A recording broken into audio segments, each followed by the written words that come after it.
네. 고 김주혁 씨의 부검 결과 그리고 기다렸던 블랙박스 영상까지 공개가 됐습니다. 하지만 아무리 살펴봐도 오히려 사건은 미궁 속으로 흘러가고 있는데요. 일단 블랙박스 영상부터 한번 살펴볼까요? 어제 경찰이 공개한 블랙박스 영상입니다. 당초 경찰은 블랙박스가 없어서 차량을 분해해가면서 샅샅이 찾았는데 다행히도 블랙박스 영상이 나왔습니다만 지금 외부만 비추고 있고요. 그리고 음성이 없다면서요? 그렇습니다. 블랙박스 장치를 우리가 찾아야 된다라고 얘기했던 것은 그 당시 어떤 차량 내부의 어떤 소리나 충격음이라든가 김주혁 씨가 낸 어떤 소리 같은 것들로 통해서 신체 네. 이상이라든가 이런 걸 추정해 볼 수 있기 때문에 찾으려고 했었는데 다행히 조수석 밑에서 발견이 되긴 했는데 그 내용 자체가 음성 기능이 없고 화면 그 차량 외부만 비추다 보니까 사실 사건의 원인을 찾는 데는 별로 도움이 되지 않는 상황입니다. 예, 네. 일단 자, 편집장님 보시기엔 전문가시니까 자동차 지금 김주혁 씨가 차에 달고 있었던 블랙박스에서 찍힌 걸 보면 차가 잠깐 멈칫합니다. 잠깐 멈칫했다가 쏜살같이 앞으로 튀어나가는데 저게 저렇게 속도를 아직 가늠하지 없는데 어느 정도 속도로 보십니까? 그게 지금 저희들이 판단하건대 시속 한 100km까지는 근접하지 않았겠느냐라고 보고 있거든요. 거의 서 있는 상태에서 갑자기 100km 정도까지. 그렇죠. 근데 왜냐하면 지금 한 4.5초 정도 네. 가속을 한 걸로 보이는데 이 차가 배기량하고 여러 가지 출력과 토크를 고려하면 한 5초 이내에 시속 100km까지는 도달할 수 있는 성능을 가지고 있습니다. 아, 이게 제로백이라는 거죠? 그렇죠. 0에서 100km까지 그래서 도달하는 시간. 원인은 잘 아직 알 수 없으나 만약에 가속 페달이 눌려져 있었다고 가정을 하면 쉽게 말하면 우리가 이제 와이드 오픈이라고 하는데 악셀레이터를 꾹 밟았을 때를 가정을 하면 충분히 4.5초 이내에 그 속도까지 올라갈 수 있는 그런 성능을 가지고 있습니다. 그렇군요. 그럼 그 차가 배기량이 보니까 5000cc 차더라고. 5500cc급인데 그렇죠. 571마력을 내고요. 그러면 사람이 보통 이게 무슨 경주하는 차도 아니고요. 트랙을 도는 것도 아니지 않습니까? 일반 도로고 차들이 많지 않습니까? 저기서 저렇게 풀악셀레이터를 할 수 있을 만큼의 뭔가가 있을 수가 있는 겁니까? 그러니까 기본적으로 운전자가 의도하고 밟는 거라고 볼 수는 전혀 없죠. 왜냐하면 그 짧은 거리에 그 차가 많은 도로에서 가속 페달을 끝까지 밟아서 속도를 올린다는 건 상식적으로 생각할 수가 없는 부분이죠. 그렇습니다. 그러니까 뭔가가 외부적인 요인에 의해서 운전자가 본인도 모르는 사이에 가속 페달을 밟은 거다. 그리고 블랙박스 영상을 보면 브레이크 등이 들어와 있지 않기 때문에 브레이크가 아닌 가속 페달을 밟은 것만큼은 좀 확인이 되는 부분인데 그 이유로 이제 이것이 운전자가 정말 의도해서 갔느냐 아니면 의도하지 않았는데 차가 알아서 갔느냐 그 부분에 대해서는 좀 여러 가지 좀 명쾌한 해석들이 좀 다양하게 들어가야 되겠죠. 네, 근데 브레이크는 안 밟았는데 스키드 마크는 있었던 것으로 보고가 되고 있거든요. 오늘 경찰의 도로교통공단과 함께 오늘 그 현장을 조사하기도 하고 그런데 브레이크를 안 밟았는데 그런 마크가 생길 수도 있는 건가요? 충분히 생길 수가 있습니다. 스키드 마크가 생기는 이유는 뭐냐면 자동차가 진행하는 방향으로 가고 있을 때 그 방향을 방해하는 다른 요인들, 그러니까 방향이 꺾인다든가 아니면 순간적으로 속도가 준다든가 그 진행하는 방향을 방해하는 요소가 생길 때는 스키드 마크가 발생할 수 있습니다. 그러니까 이번에 보면은 스키드 마크가 발생한 부분이 잠시만요. 네, 이명박 전 대통령이 오늘 중동 방문을 마치고 귀국을 했습니다. 한번 지금 어떤 말 하는지 들어볼까요? 오늘은 특별히 말씀 안 하실 거니까.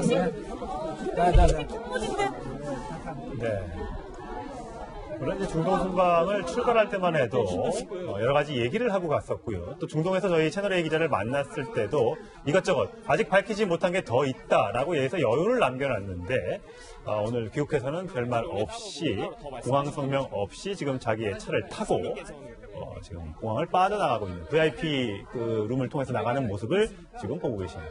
이명박 전 대통령 입장에서는 지금 계속해서 이명박 전 대통령을 향해서 지금 수사의 칼날이 같이 오고 있지 않습니까? 김관진 전 국방부 장관도 그렇고 오늘 아침에 또 임태희 전 비서실장 이름도 언론에 보도가 되면서 상당히 지금 어떻게 보면 코너에 궁지에 지금 몰린 상태입니다.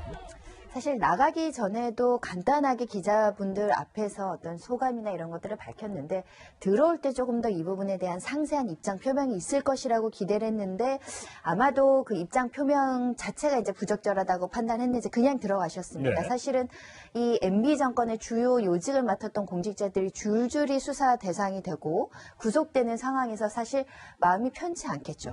곧바로 칼날이 나에게 들어올 것이라는 것이 충분히 예상되는 상황이기 때문에 굉장히 좀 곤란한 처지에 있기도 하고 다만 이런 사태를 기점으로 해서 지지자들이나 그 당시 어떤 MB 그를 추종하고 지지했던 분들에게 여러 가지 메시지를 더 던질 수 있는데 일단은 조금 자제했던 것으로 보입니다. 네.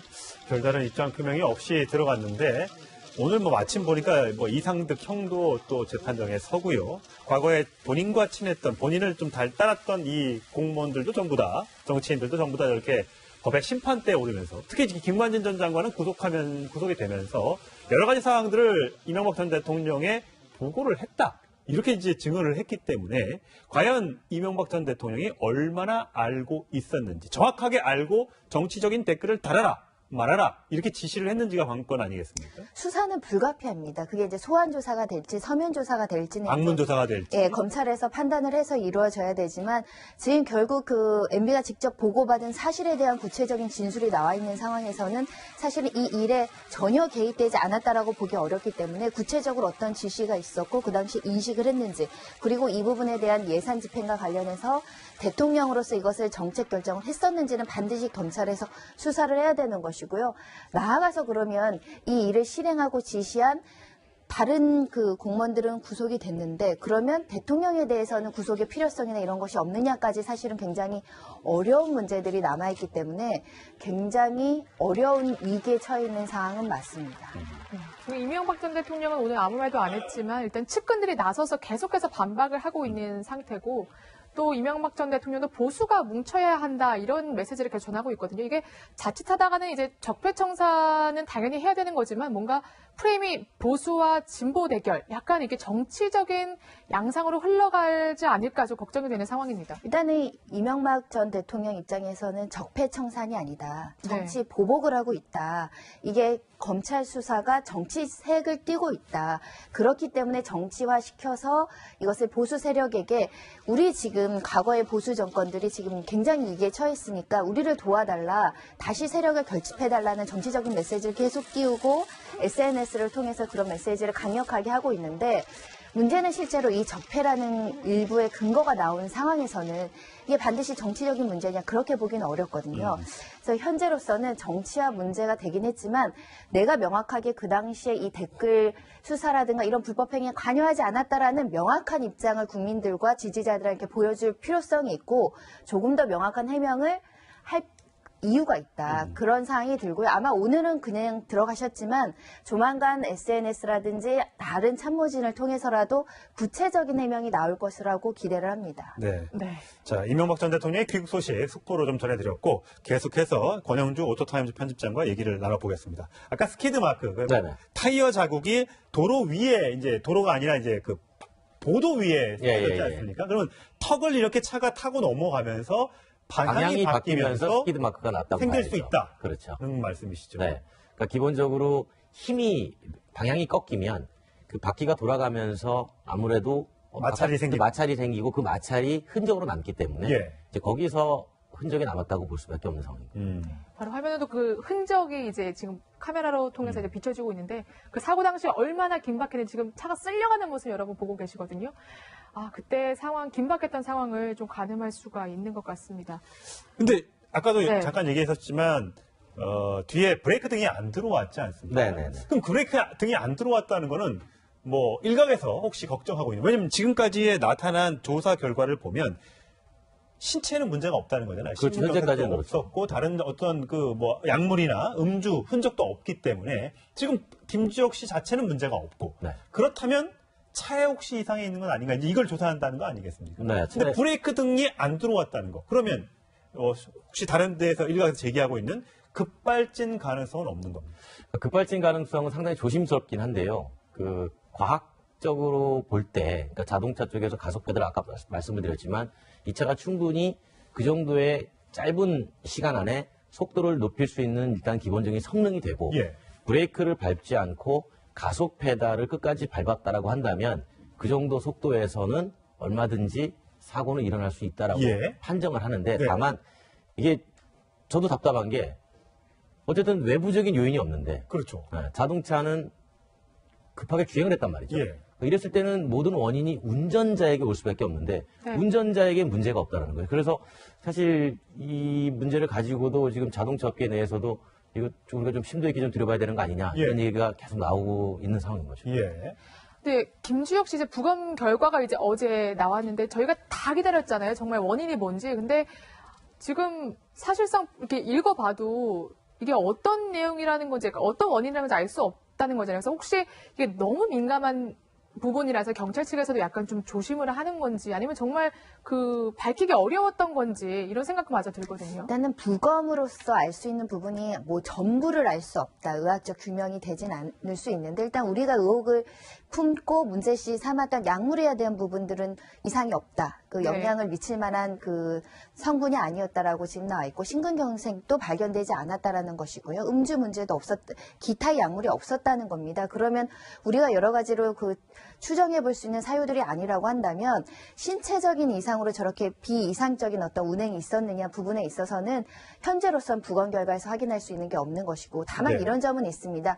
모든 신체적인 이상과 이런 의학적인 사고에 그 의학적인 문제에 대해서 부검으로 확인할 수 없는 영역도 있을 수 있다. 예를 들면 심장에 이상이 있었지만 그것이 부검으로는 확인할 수 없는 이상이라든가 뇌의 문제라든가 기타 여러 가지 가능성은 여전히 배제하기는 어렵다고 생각이 드는데 예. 다만 어찌됐든 뚜렷한 원인은 부검 결과로도 찾지 못하다 보니 사인에 대한 사고의 원인에 대해서는 여전히 미궁 상태로 빠지게 돼서 많은 사람들이 좀 도대체 어떤 일이 벌어졌을까라는 좀 안타까움이 더 커지고 있는 상황입니다. 자, 편집장님이 얘기하셨던 것처럼 급발진 사례들이 우리가 그동안 여러 차례 보고가 되고 있지 않습니까? 네. 저희가 영상을 좀 모아봤는데 대부분 보면 뭐 굉음을 내면서 차가 튀어나가고 분명히 브레이크를 뒤에서 밟은 모습이 있는데도 차가 무서운 속도로 앞으로 튀어나가서 벽에 부딪힌다거나 앞에 차를 추돌한다거나 이런 사건이 굉장히 많지 않았습니까? 네.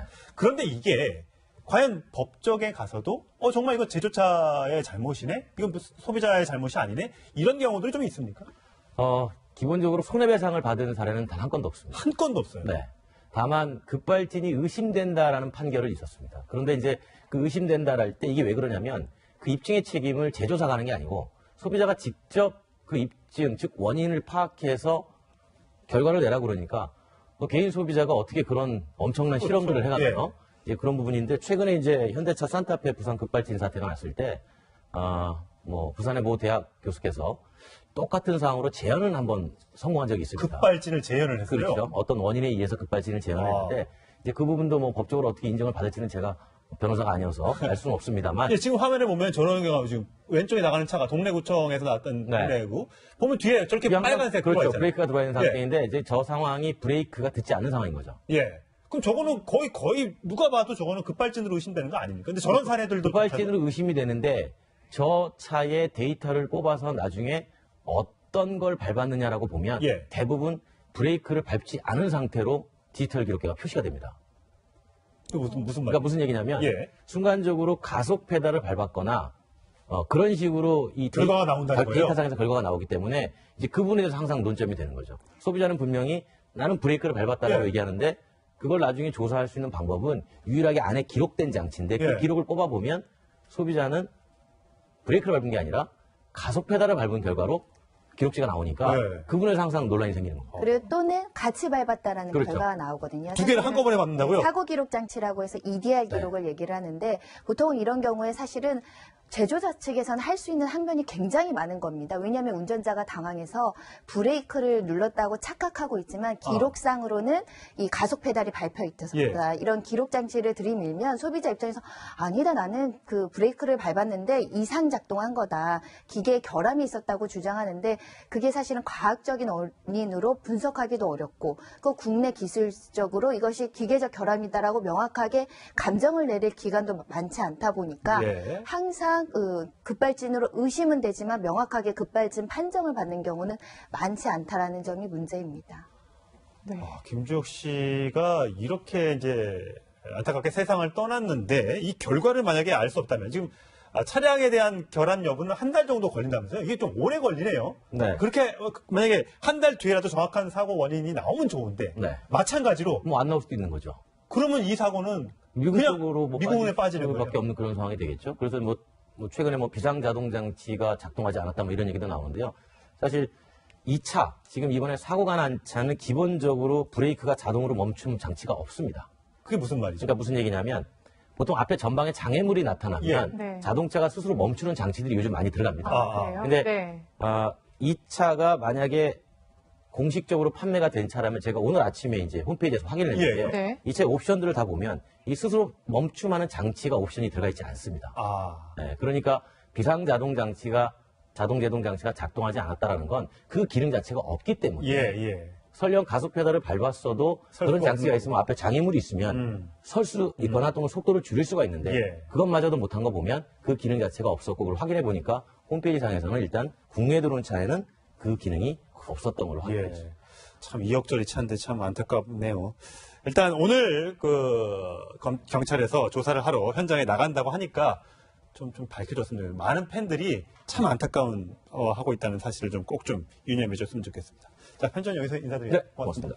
외부적인 요인에 의해서 운전자가 본인도 모르는 사이에 가속 페달을 밟은 거다. 그리고 블랙박스 영상을 보면 브레이크 등이 들어와 있지 않기 때문에 네. 브레이크가 아닌 가속 페달을 밟은 것만큼은 좀 확인이 되는 부분인데 그 이유로 이제 이것이 운전자가 정말 의도해서 갔느냐 아니면 의도하지 않았는데 차가 알아서 갔느냐 그 부분에 대해서는 좀 여러 가지 좀 명쾌한 해석들이 좀 다양하게 들어가야 되겠죠. 네. 근데 브레이크는 안 밟았는데 스키드 마크는 있었던 것으로 보고가 되고 있거든요. 오늘 경찰의 도로교통공단과 함께 오늘 그 현장을 조사하기도 하고 있는데 브레이크를 안 밟았는데 그런 마크가 생길 수도 있는 건가요? 충분히 생길 수가 있습니다. 네. 스키드 마크가 생기는 이유는 뭐냐면 자동차가 진행하는 방향으로 가고 있을 때 네. 그 방향을 방해하는 다른 요인들, 그러니까 방향이 꺾인다든가, 아니면 순간적으로 속도가 준다든가, 그 진행하는 방향을 방해하는 요소가 생길 때는 스키드 마크가 발생할 수 있습니다. 그러니까 이번에 보면은 스키드 마크가 발생한 부분이 잠시만요. 네, 이명박 전 대통령이 오늘 중동 방문을 마치고 귀국을 했습니다. 한번 지금 어떤 말 하는지 들어볼까요? 오늘은 특별히 말씀 안 하실 거니까. 네. 물론 이제 중동 순방을 출발할 때만 해도 근데 어느 정도 속도로 보십니까? 그게 지금 저희들이 판단하건대 시속 한 100km까지는 근접하지 않았겠느냐라고 보고 있거든요. 거의 서 있는 상태에서 갑자기 100km 정도. 그렇죠. 근데 왜냐하면 지금 한 4.5초 정도 가속을 한 걸로 보이는데 이 차가 배기량하고 여러 가지 출력과 토크를 고려하면 한 5초 이내에 시속 100km까지는 도달할 수 있는 성능을 가지고 있습니다. 이게 제로백이라는 거죠? 그렇죠. 0에서 100km까지 도달하는 시간. 원인은 아직 알 수 없으나 만약에 가속 페달이 눌려져 있었다고 가정을 하면 쉽게 말하면 우리가 이제 와이드 오픈이라고 하는데 페달을 꾹 밟았을 때를 가정을 하면 충분히 4.5초 이내에 그 속도까지 올라갈 수 있는 그런 성능을 가지고 있습니다. 그렇군요. 그럼 그 차가 배기량이 보니까 5000cc 차더라고 5500cc급인데 그렇죠. 571마력을 내고요. 그러면 사람이 보통 이게 무슨 경주하는 차도 아니고요. 트랙을 도는 것도 아니지 않습니까? 일반 도로고 차들이 많지 않습니까? 저기서 저렇게 풀악셀레이터를 할 수 있을 만큼의 뭔가가 있을 수가 있는 겁니까? 그러니까 기본적으로 운전자가 의도하고 밟은 거라고 볼 수는 전혀 없죠. 왜냐하면 그 짧은 거리에 그 차가 많은 도로에서 가속 페달을 끝까지 밟아서 속도를 올린다는 건 상식적으로 생각할 수가 없는 부분이죠. 그렇습니다. 그러니까 뭔가가 를 추종하고 지지했던 분들에게 여러 가지 메시지를 더 던질 수 있는데 일단은 조금 자제했던 것으로 보입니다. 네.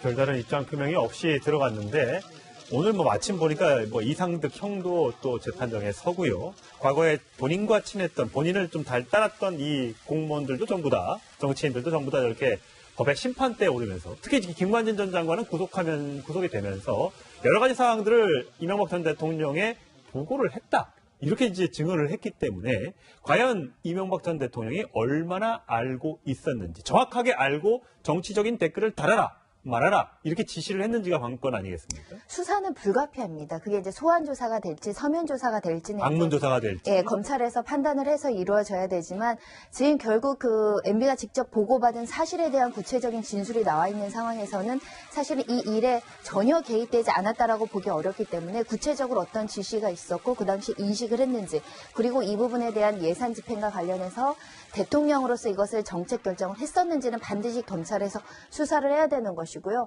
나아가서 그러면 이 일을 실행하고 지시한 다른 그 공무원들은 구속이 됐는데 그러면 대통령에 대해서는 구속의 필요성이나 이런 것이 없느냐까지 여러 가지 얘기를 하고 갔었고요. 또 중동에서 저희 채널A 기자를 만났을 때도 이것저것 아직 밝히지 못한 게 더 있다라고 해서 여유를 남겨놨는데 오늘 귀국해서는 별말 없이 공항 성명 없이 지금 자기의 차를 타고 지금 공항을 빠져나가고 있는 VIP 그 룸을 통해서 나가는 모습을 지금 보고 계십니다.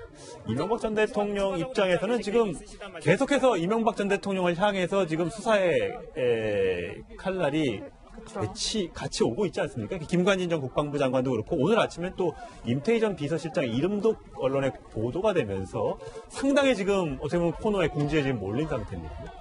사실 나가기 전에도 간단하게 기자분들 앞에서 어떤 소감이나 이런 것들을 밝혔는데 들어올 때 조금 더 이 부분에 대한 상세한 입장 표명이 있을 것이라고 기대를 했는데 아마도 그 입장 표명 자체가 이제 부적절하다고 판단했는지 그냥 들어가셨습니다. 네. 사실은 이 MB 정권의 주요 요직을 맡았던 공직자들이 줄줄이 수사 대상이 되고 구속되는 상황에서 사실 마음이 편치 않겠죠. 곧바로 칼날이 나에게 들어올 것이라는 것이 충분히 예상되는 상황이기 때문에 굉장히 좀 곤란한 처지에 있기도 하고 다만 이런 사태를 기점으로 해서 지지자들이나 그 당시 어떤 MB 네. 고 김주혁 씨의 부검 결과 그리고 기다렸던 블랙박스 영상까지 공개가 됐습니다. 하지만 아무리 살펴봐도 오히려 사건은 미궁 속으로 흘러가고 있는데요. 일단 블랙박스 영상부터 한번 살펴볼까요? 어제 경찰이 공개한 블랙박스 영상입니다. 당초 경찰은 블랙박스가 없어서 차량을 분해해가면서 샅샅이 찾았는데 다행히도 블랙박스 영상이 나왔습니다만 지금 외부만 비추고 있고요. 그리고 음성이 없다면서요.